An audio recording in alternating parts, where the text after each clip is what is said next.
Hello, everyone. Welcome back to the podcast. I'm Susan. And I am Tom. And today, everyone, today is a very practical episode. We are talking about that feeling when you freeze.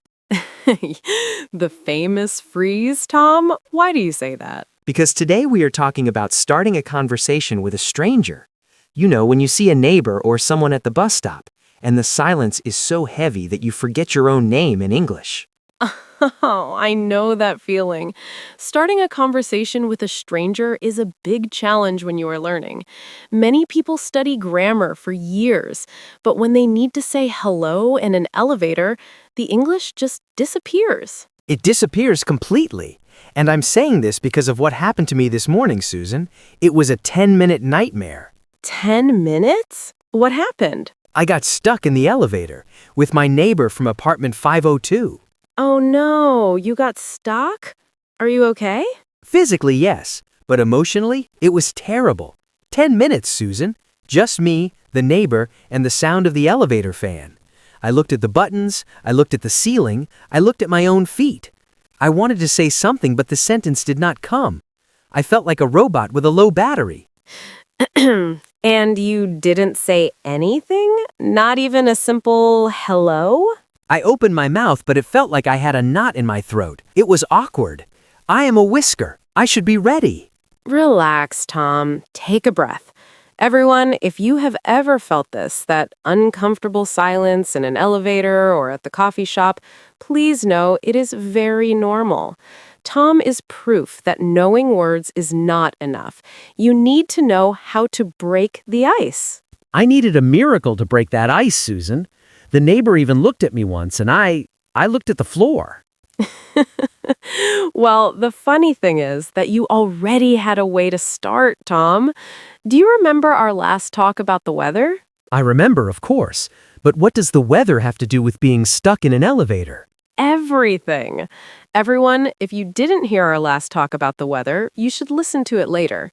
The words we learned there are not just for the rain.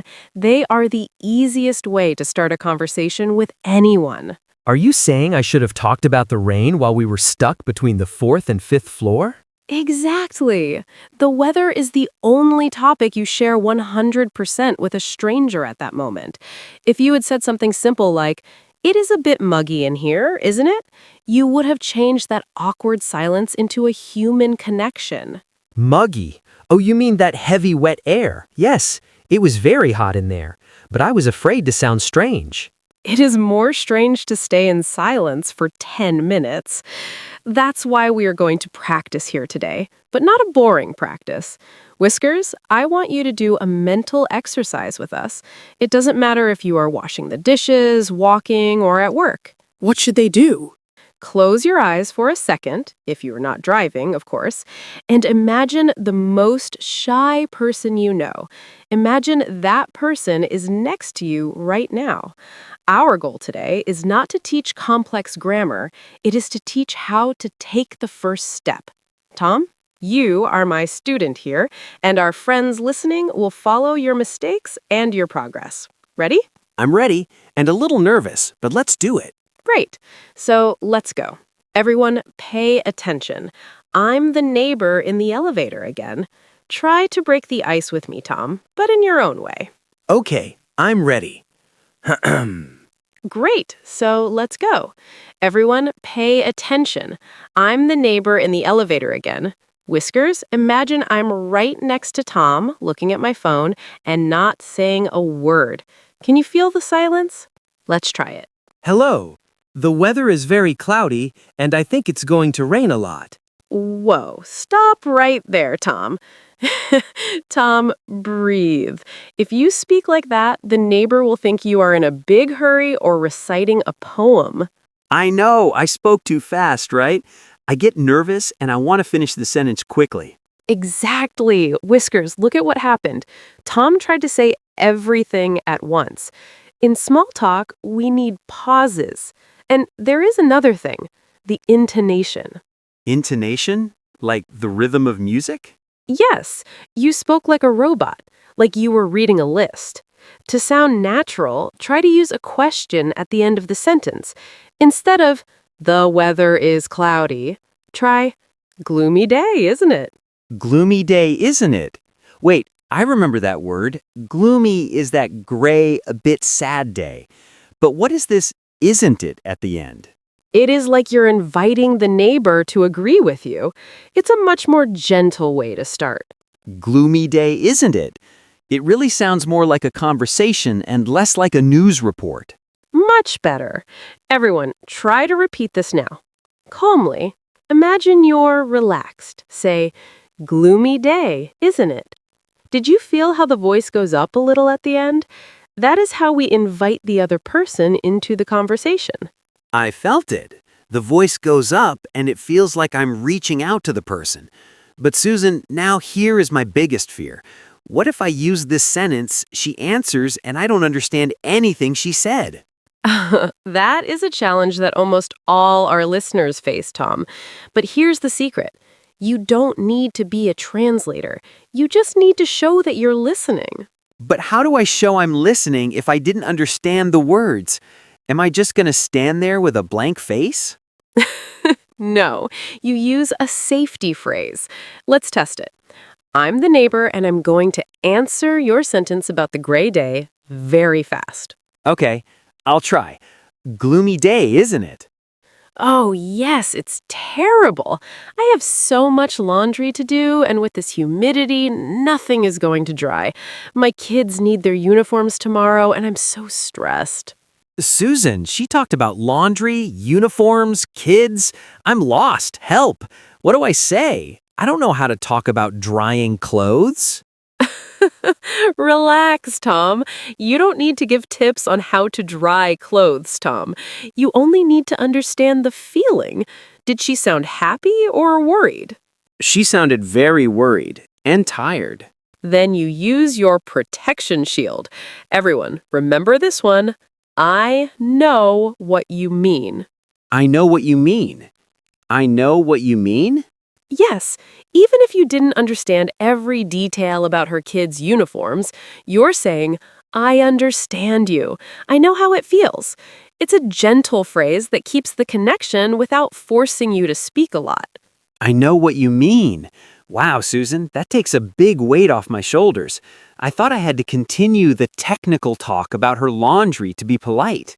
Not at all. Small talk is about empathy. And speaking of being polite, giving a compliment is a wonderful way to break the ice. I saw the neighbor had a cute little dog. Can I say something about that? Definitely. You can say, I like your dog. He is so cute. Or if it's an object, you use the same structure. Everyone, try these. I like your hat. I like your watch. Or even, I like your coffee mug. I like your and the name of the thing. Susan, can I test it with you now, just to see if I learned? Of course, Tom. What would you say? Let me see. I like your headphones, Susan. They look very professional. Thank you, Tom. That's very kind of you. See? I smiled and the conversation became light immediately. It worked. I'm going to test this tomorrow with the neighbor. But Susan, what if the conversation gets too long? What if the elevator arrives at his floor and I don't know how to say goodbye? Do I stay in there with him until the end?